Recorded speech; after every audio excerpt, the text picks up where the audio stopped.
You can already do push-ups, maybe 10, maybe 20, maybe even 30, but when you try to go further, your progress slows down. Not because your body cannot improve, but because the way you are training may not be preparing your muscles for sustained effort. In many cases, the limitation is not strength alone. It is how long your muscles can continue working under fatigue and how efficiently you manage that fatigue during training. Push-up endurance depends on more than just pushing harder. It depends on how your muscles respond as energy levels drop, as fatigue builds, and as coordination begins to decline. During repeated push-ups, your chest, shoulders, and triceps gradually lose efficiency.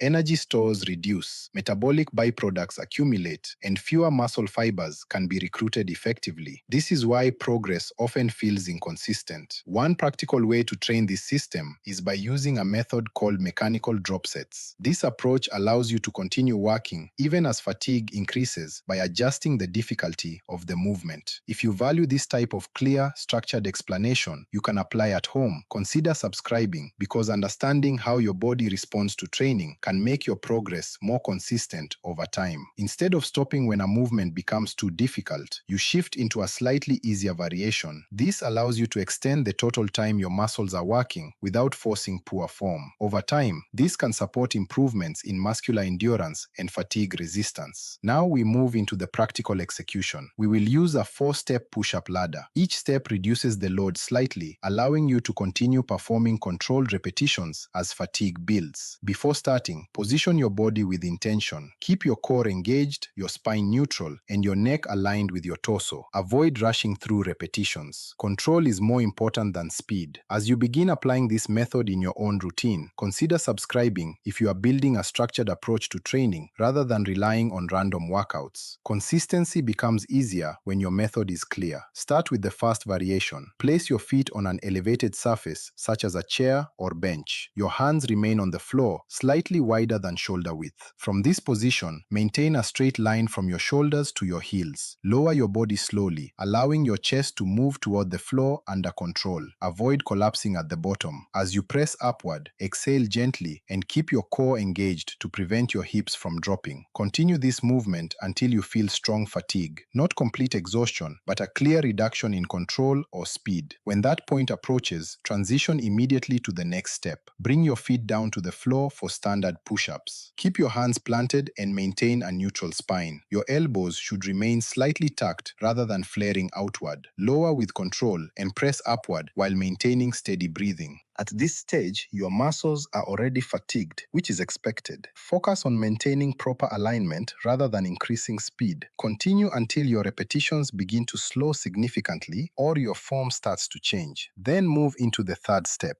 Place your hands on an elevated surface, such as a chair, bench, or stable platform. This reduces the amount of body weight you are pushing. From here, keep your shoulders stable and your core engaged. Lower under control and press upward with a steady rhythm. Your breathing should remain consistent. Inhale as you lower, exhale as you press. This stage allows you to continue accumulating repetitions while reducing strain on fatigued muscles. If you find this content helpful for structuring your workouts at home, following along can support your consistency over time without needing complex equipment. As fatigue continues to build, transition into the final step. Drop your knees to the ground while keeping your upper body aligned. Your hips should not collapse. Maintain a straight line from your knees to your shoulders. Continue performing controlled repetitions. This phase is not about pushing harder, but about extending your total training volume safely. Focus on smooth movement and controlled breathing. Avoid rushing through the final repetitions. At this point, you have completed one full ladder.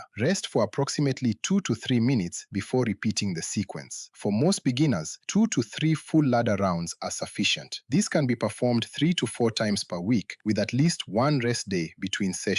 Recovery is part of the adaptation process. Without it, progress becomes inconsistent. Midway through your training journey, it becomes important to understand that exercise alone is not the only factor influencing endurance and recovery. Nutrition also plays a role in supporting how your body responds over time, and this will be explored in future sessions. The purpose of this method is not to push to complete exhaustion every time. Instead, it is to extend the amount of quality work your muscles can perform within a single session. By adjusting the difficulty as fatigue builds, you allow your body to continue working without forcing breakdown in technique. Over time, this supports improvements in muscular endurance, coordination, and overall push-up capacity. Progress may feel gradual, but it becomes more stable. Instead of relying on short bursts of intensity, you are building a system your body can adapt to consistently. If your goal is to build a sustainable fitness routine that fits into your daily life, following structured guidance like this can help you stay consistent without unnecessary strain. As you continue training, you may notice that your total repetitions increase naturally, not because you force them, but because your body adapted to the structure. In many cases, long-term improvement comes from repeating effective patterns, not constantly changing methods. The body responds to consistency, control, and gradual progression, and when those elements are in place, progress becomes more predictable.